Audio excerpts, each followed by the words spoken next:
నమస్తే, this is Shaurya. Welcome to our channel. ఈ రోజు మనతో పాటు బీజేపీ రాష్ట్ర అధికార ప్రతినిధి పెద్దిరెడ్డి రవికిరణ్ గారు ఉన్నారు. సో వారితో మాట్లాడదాం. ప్రస్తుతం ఆంధ్ర రాష్ట్రంలోని జరుగుతున్న ఒక ఇష్యూకి సంబంధించి అయితే ఇది సంచలనాత్మకంగా మారింది. జనసేన పార్టీకి సంబంధించిన రైల్వే కోడూరు ఎమ్మెల్యే ఆరవ శ్రీధర్ మీద చాలా గట్టి ఆరోపణలు వినిపిస్తూ ఉన్నాయి. అలాగే రకరకాల వీడియోస్ కూడా రిలీజ్ అయినాయి. ఒక న్యూడిటీకి సంబంధించి మహిళ మీద దాదాపు సంవత్సరానికి పైగానే అత్యాచారం చేస్తూ ఉన్నారు అంటూ కూడా ఒక మహిళ ఒక వీడియోని రిలీజ్ చేయడం జరిగింది. మరి దీనికి సంబంధించి మరి జనసేన పార్టీ అలాగే కూటమికి సంబంధించిన ప్రభుత్వం కాబట్టి మిగిలిన పార్టీ సభ్యులు గాని అలాగే ముఖ్యమంత్రి గారు గాని బీజేపీ వ్యక్తులు గాని ఎలా రియాక్ట్ అవుతూ ఉన్నారు, ప్రస్తుతం ఎటువంటి చర్య తీసుకోబోతూ ఉన్నారు, ఆ వీడియోస్ ని అకార్డింగ్ చేసుకుని వాటి ఆధారంగాను ఎలాంటి చర్యలు తీసుకోబోతున్నారు. మరి ఎఫ్ఐఆర్ కూడా ఫైల్ అయిందని చెప్పేసి వార్తలు వినిపిస్తున్నాయి. ఎఫ్ఐఆర్ కూడా రిలీజ్ అయింది ప్రస్తుతము. మరి ఏ బేసిస్ మీద ఎఫ్ఐఆర్ ని ఫైల్ చేశారు, సో ఈ కండిషన్స్ అన్ని కూడా ఎట్లా ఉన్నాయి ఇప్పుడు, అలాగే ఆ నియోజకవర్గానికి సంబంధించిన ప్రజలు కూడా ఎలా రియాక్ట్ అవుతూ ఉన్నారు అన్న దాని గురించి సార్ తో మాట్లాడదాం. నమస్తే సార్. శౌర్య గారు, ముందుగా మీకు టీవీ వీక్షకులందరికీ నమస్కారం అండి. సార్, ప్రస్తుతం రైల్వే కోడూరు ఆరవ శ్రీధర్ గారికి సంబంధించి ఎమ్మెల్యే జనసేన పార్టీ నాయకులైన ప్రస్తుతం ఆయన పార్టీ విప్ గా కూడా ఉన్నారు.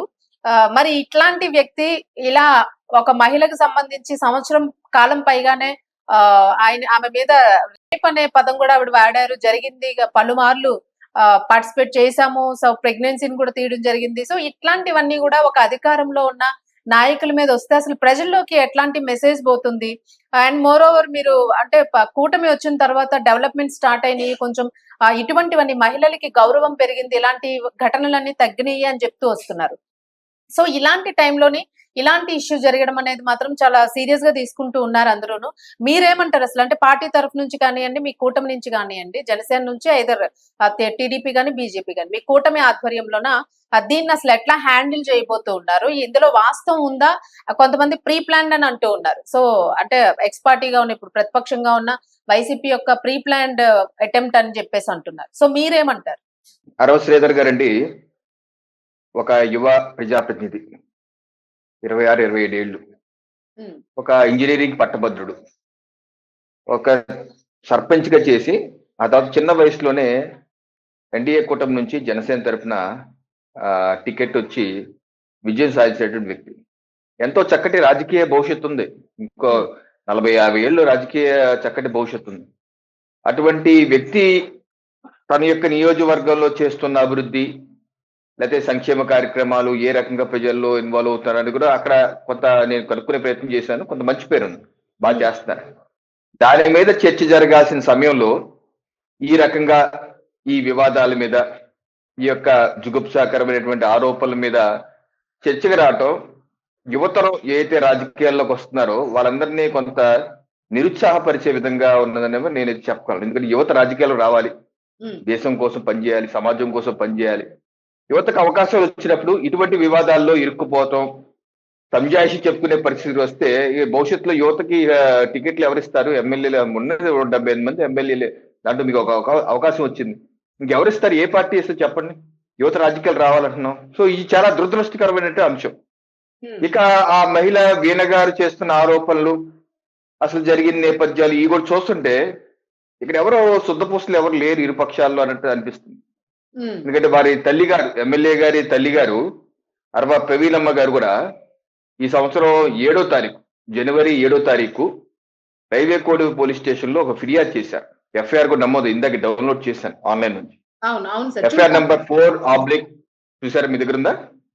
చూసాను సార్, జస్ట్ న్యూస్ మేము మాకు అప్డేట్ చూసాం అంతే. నా దగ్గర పీడిఎఫ్ కూడా ఉంది.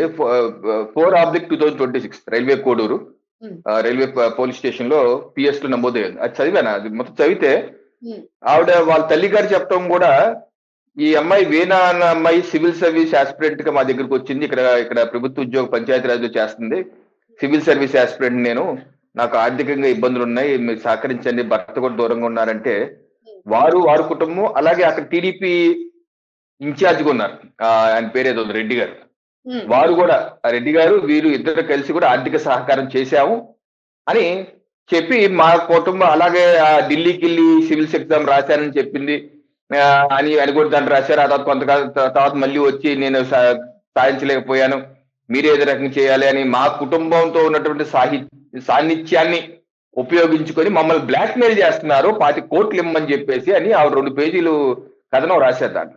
ప్రవీణ ఎమ్మెల్యే గారి తల్లి గారు ఓకే 25 కోట్లు మమ్మల్ని డిమాండ్ చేస్తుందని చెప్పేసి ఆవిడ ఎఫ్ఐఆర్ జనవరి 7వ తారీఖు నమోదు చేశారు. అంటే ఏంటి, వీళ్ళ కుటుంబానికి ఈ అమ్మాయి వీళ్ళకి సాన్నిహిత్యం ఉంది. అది ఏ స్థాయిలో ఉంది అన్నది మనకు తెలియదు. వీడియోలో వస్తుంది, ఏదో చూపిస్తున్నారు, కానీ ఏ స్థాయిలో వస్తుందో మనకు తెలియదు. దీని మీద నేను కొంచెం వెనక్కి వెళ్ళి సంవత్సరాల క్రితం అదే జిల్లాకు సంబంధించి అంటే సత్యవేడు నియోజకవర్గం, ఆ నియోజకవర్గ ఎమ్మెల్యే ఆదిమూలం గారు, ఆది ఏదో ఉంది పేరు, ఆయన విషయంలో సెప్టెంబర్ 2024లో ఒక ఆరోపణలు వచ్చే వీడియోలు ఇలాగే వచ్చాయి. తిరుపతిలో లాడ్జ్ లో నన్ను ఇలా చేశారని చెప్పి ఒక మహిళ సదరు వైసీపీ పార్టీ యొక్క ఛానల్లో బోర్ అనేసి ఆ రోజు కూడా మేము ఈ చాలా తప్పన్నాము. వెంటనే పార్టీ కూడా, టీడీపీ పార్టీ కూడా చంద్రబాబు నాయుడు గారు సస్పెండ్ చేశారు.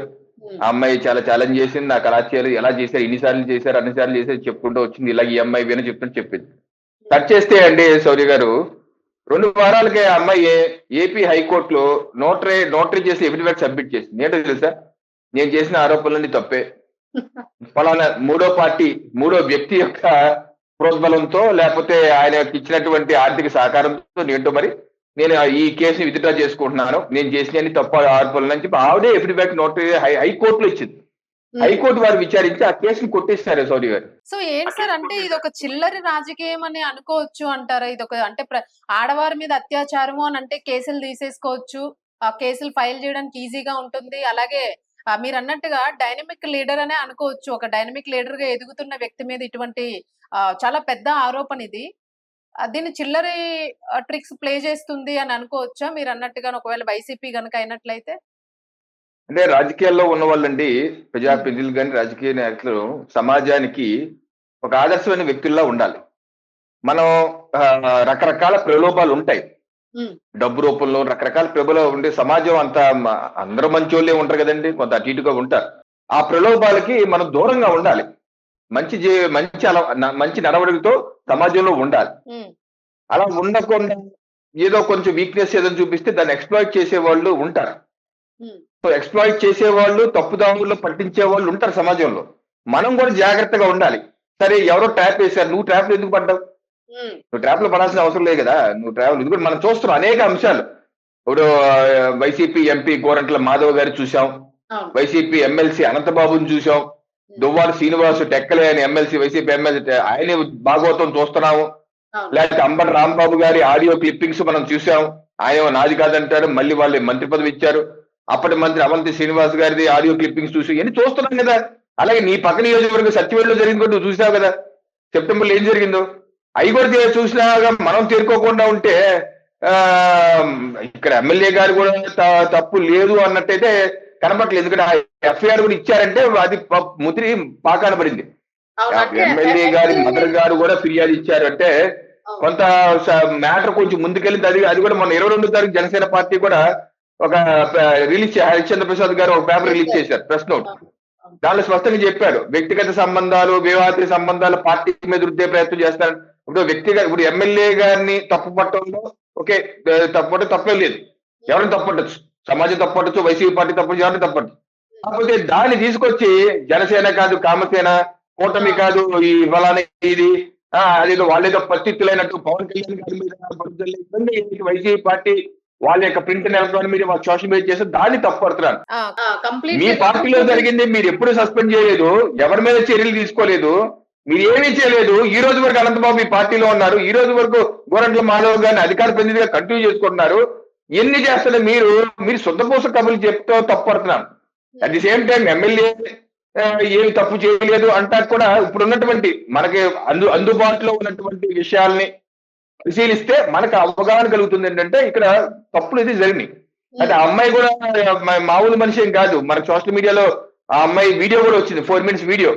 ఏ రకంగా ఒక పాత్రికేయుడు 2 వారాల క్రితం ఒక పేపర్ లో ప్రింట్ చేశారు. ఈ అమ్మాయికి జరుగుతున్న అన్యాయం గురించి, ఇబ్బంది పెడుతున్న ప్రింట్ చేస్తే ఆ యొక్క పాత్రికేయుడు ఇంటికి వెళ్ళి ఆమె స్కిప్పింగ్ రింగ్ తో పట్టుకొని బండ బూతులు తిట్టి కొడుతున్న వీడియో కూడా మనం చూసాం.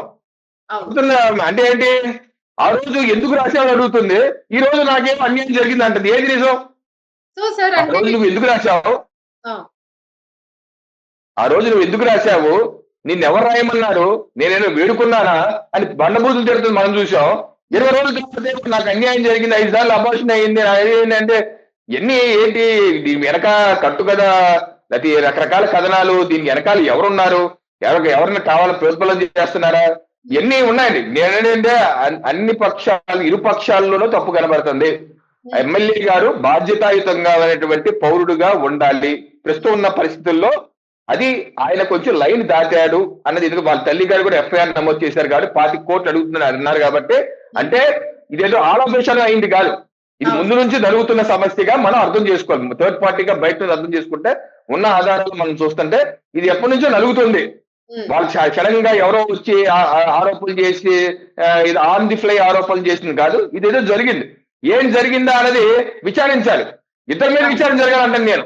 ఎమ్మెల్యే మీద విచారణ జరగాలి, అమ్మాయి ప్రభుత్వ ఉద్యోగి. ఆవిడ మీద వస్తున్న ఆరోపణలు ఏంటంటే, పాత ఇది ఒక బిల్డింగ్ అప్రూవల్ పాత డేట్లకి ఇచ్చేసి 3 కోట్లు వరకు హేరాఫేరీ చేసిందని చెప్పేసి ఆవిడ మీద ఆరోపణలు ఉన్నాయని చెప్పేసి వస్తుంది సోషల్ మీడియాలో. నిజం అబద్ధం నాకు తెలియదు. ఒక ప్రభుత్వ ఉద్యోగి కాబట్టి ఆవిడ మీద కూడా విచారణ జరగాలి, ఎమ్మెల్యే గారి కాంటాక్ట్ మీద కూడా విచారణ జరగాలి. సార్, ప్రభుత్వ ఉద్యోగం అంటే ఇప్పుడు ఏ పొజిషన్ లో ఉన్నారు ఆవిడ? అసలు ఉన్న పోస్ట్ ఏంటి సార్ తంది? పంచాయతీరాజ్ రైల్వే కోడూరు పంచాయతీరాజ్ విభాగంలో ఆవిడ వాళ్ళ తండ్రి గారు చనిపోయారంటండి. 2021 చనిపోయారు. చనిపోతే 2023లో ఆవిడకి ఉద్యోగం ఇచ్చారంట. పంచాయతీరాజ్ విభాగంలో పనిచేస్తున్నారట. గత 2 ఏళ్లుగా 2023లో పోస్టింగ్ వచ్చిందంట. అప్పటి నుంచి పనిచేస్తున్నారట. సో దానిలో బిల్డింగ్ అప్రూవల్స్ లో అవకతవకలు చేశారు, 3 కోట్ల వరకు తిన్నారని చెప్పి ఆరోపణలు ఉన్నాయని చెప్పి సోషల్ మీడియాలో అంటున్నారు. మనకు తెలియదు ఈ విషయం, వాస్తవాన్ని ఏదో తెలియదు. దీని మీద విచారణ జరగాలి. దీని మీద విచారణ జరగాలి ఇరు పక్షాల మీద. ఇప్పుడు జనసేన పవన్ కళ్యాణ్ గారు ఇటువంటి ఉపేక్షించరు.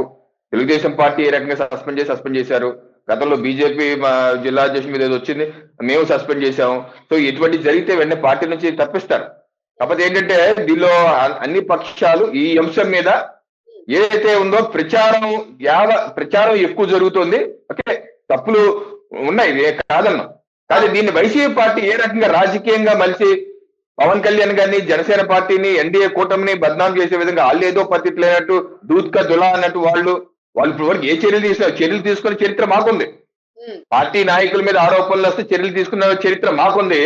ఏ మాత్రం చరిత్ర లేకుండా పార్టీ నాయకుల మీద ఆరోపణలు వచ్చినా ఎనకేసుకొచ్చిన చరిత్ర వాళ్ళది. వాళ్ళు మా మీద ఎవరన్నా ఎమ్మెల్యేని తప్పచ్చు, లేదా మళ్ళీ తప్పచ్చు. అందుకని పార్టీ బ్లేమ్ చేసే విధంగా వైసీపీ పార్టీ చేసే ప్రయత్నాన్ని అయితే నేను తప్పడుతున్నా. సార్, ఇప్పుడు ఏమంటున్నారంటే, ఇప్పుడు నిజంగానే ఆవిడ ఒక రిలేషన్, ఆవిడ దగ్గర నుంచి ఒకవేళ క్లారిటీ ఉండి ఆ రిలేషన్ లోని రియాలిటీ ఉంటే, ఇప్పుడు మీరు ఏదైతే 25 crores ఆవిడ ఆశిస్తున్నారు అని అన్నారు. సో ఇదంతా కూడా ముందు నుంచే కావాలనే వైసీపీ అనేది ఒక ప్రీ ప్లాన్డ్ గా ఆమెని దానికోసం మాత్రమే పర్టికులర్ గా పెట్టి ట్రాప్ చేయించారు అనే వార్త అయితే చాలా గట్టిగా వినిపిస్తూ ఉంది. అండ్ మోర్ ఓవర్ వాళ్ళ హస్బెండ్ కూడా లేరు, డివోర్స్ పెళ్లి ఇంతవరకు పోయారు అని చెప్పేసి అంటూ ఉన్నారు. సో ఈ రిలేషన్షిప్ అనేది తన వైపు నుంచి అయితే క్లారిటీ ఏం కనిపించట్లేదు. అంటే ఇది ఓన్లీ ఫైనాన్షియల్ గా వాడుకోవడానికి అనేది అర్థమవుతుంది. బట్ ఇంత తెలివైన వ్యక్తులై ఉండి పదవిలో ఉన్నారు, ఒక డైనమిక్ లీడర్ గా ఎదగాల్సిన వ్యక్తి అంత ఈజీగా ఇన్నాళ్ళు ఎట్లాగా ట్రాప్ లోని ఇరుక్కున్నారు అనేది ఇక్కడ అసలు ఏం జరిగింది మధ్యలో అనేది ఒక సస్పెన్స్ ఉంది అందరికీ. అంటే ఇది పక్కా ప్రీ ప్లాన్డే అని అంటున్నారా మీరు? వీడియోస్ కూడా రికార్డ్ చేయడం అనేది, ఇప్పుడు న్యూడిటీ వీడియోస్ ఏవైతే ఉన్నాయో జనరల్ రిలేషన్షిప్ లోనే వీడియోస్ ఏవి జనరల్లీ రికార్డ్ చేయము, బట్ అట్లాగా రికార్డ్ చేసి ఆ వీడియోని ఒకదాని తర్వాత ఒకటి వైసీపీ నుంచి కూడా విడుదలవుతూ ఉంటాయి.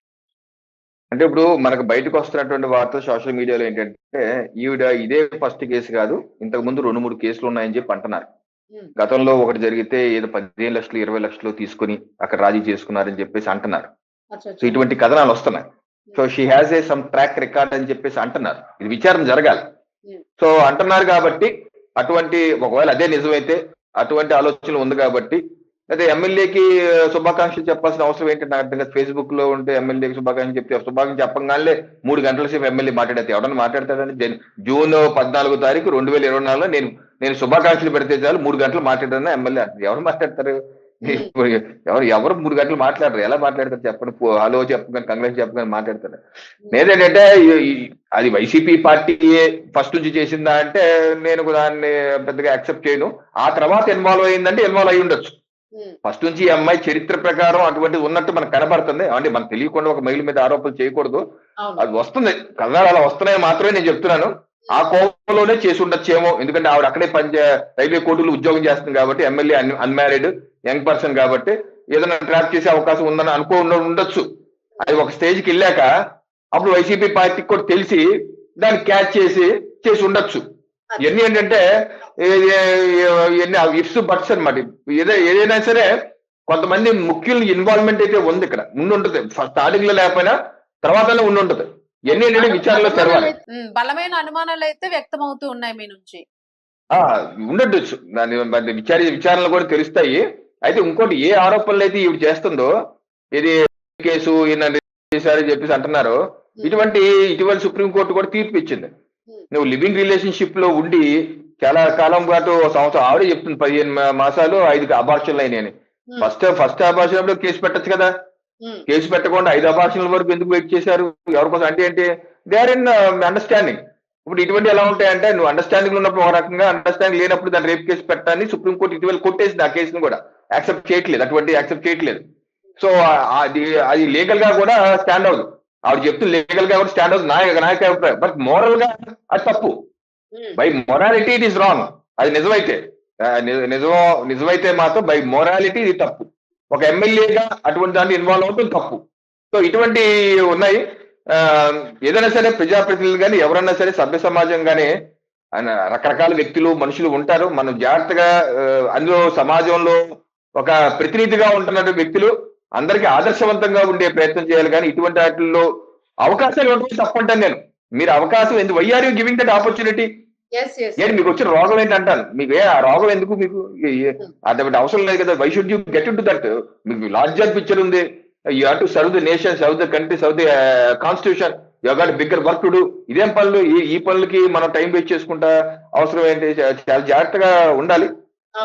అదండి సార్. ఇప్పుడు ఫైనల్ గా ఎట్లాంటి యాక్షన్ తీసుకునే అవకాశం ఉంటుంది సార్? ఇఫ్ ఒకవేళ కేసు ఇంకా ప్రొలాంగ్ అయ్యి ఏమైనా ఎవిడెన్సెస్ గానీ ఏమైనా ఒకవేళ అఫ్ కోర్స్ అకార్డింగ్ దట్ మీరు ఎలాంటి యాక్షన్ తీసుకునే ఛాన్స్ ఉంటుంది జనసేన నుంచి కానీ, అలాగే కూటమి నుంచి కానీ? ఎందుకంటే తప్పు 2 వైపులా ఉంది అని అనిపిస్తూ ఉంది. ఎందుకంటే వీడియోసే క్లియర్ కట్ గా తెలియజేస్తూ ఉన్నాయి. ఒకటి, లీగల్ గా ఏదన్నా కేసు ఎఫ్ఐఆర్ నమోదు చేసి ముందుకు వెళ్తారా?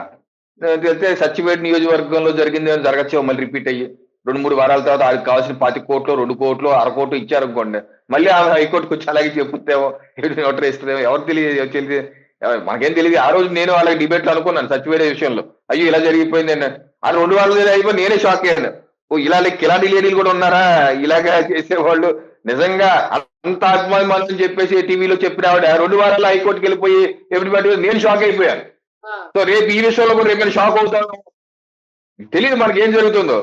అలాగే మొరాలిటీ ప్రకారం కూడా ఎమ్మెల్యే గారి ప్రాథమికంగా తప్పు అన్నట్టు అన్ని మనకున్న పార్టీ తప్పనిసరి చర్య తీసుకుంటుంది. తీసుకోకుండా ఎలా ఉంటారు పవన్ కళ్యాణ్? ఇప్పటివరకు అనేకమైన కోడి పందాల మీద ఫ్లెక్సీలు ఉంటేనే పవన్ కళ్యాణ్ చర్య తీసుకున్నారు.